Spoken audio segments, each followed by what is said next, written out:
রোজা কেমন করে আপনার শরীরের ক্যান্সার ধ্বংস করে দেয় আপনি কি জানেন? আপনি যদি আমার কথা অনুযায়ী এইভাবে রোজা রাখতে পারেন, দেখবেন আপনার শরীরে কোনো ক্যান্সারের সেল থাকবে না। বিজ্ঞানীরা বলতেছে কোনো মানুষ যদি 30টা রোজা ঠিকঠাক ভাবে রাখতে পারে তাহলে তার শরীরের মধ্যে কোনো ক্যান্সারের সেল থাকবে না। এই রোজাকে গবেষণা করে জাপানের বিজ্ঞানী ওসুমি তিনি নোবেল পুরস্কার পর্যন্ত পেয়েছেন। এখন প্রশ্ন হলো কিভাবে রোজা রাখলে আমাদের শরীরে ক্যান্সার ধ্বংস হয়। 1 নাম্বার মনে রাখতে হবে, আপনি রাসূল সাল্লাল্লাহু আলাইহি সাল্লামের সিস্টেম অনুযায়ী ইফতারি করবেন। কিভাবে?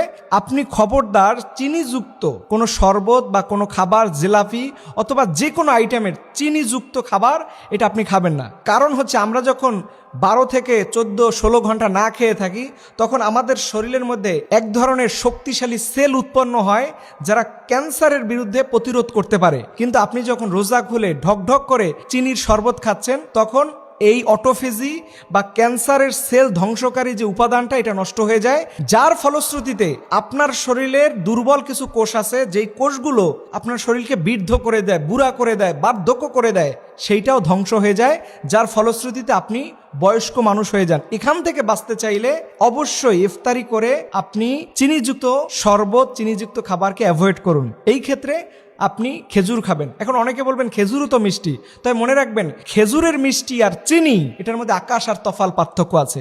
খেজুরের মধ্যে রয়েছে প্রোটিন সমৃদ্ধ, যেগুলো আপনার শরীরের অটোফেজি অর্থাৎ ক্যান্সার দূর করার জন্য এটা খুব শক্তিশালী হিসাবে কাজ করে। এবং এই জাপানের বিজ্ঞানী ওসুমি বলেছেন 12 থেকে 14-16 ঘন্টার পরে তার শরীরে অটোফেজি হয়।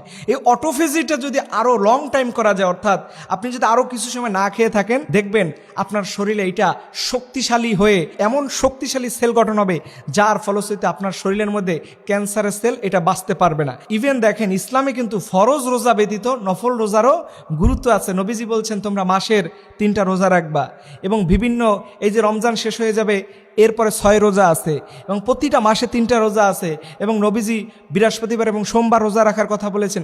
এইভাবে করে যদি আপনি রোজা রাখতে পারেন, ক্যান্সার সহ বড় বড় রোগের জার্মগুলো ধ্বংস হয়ে যাবে।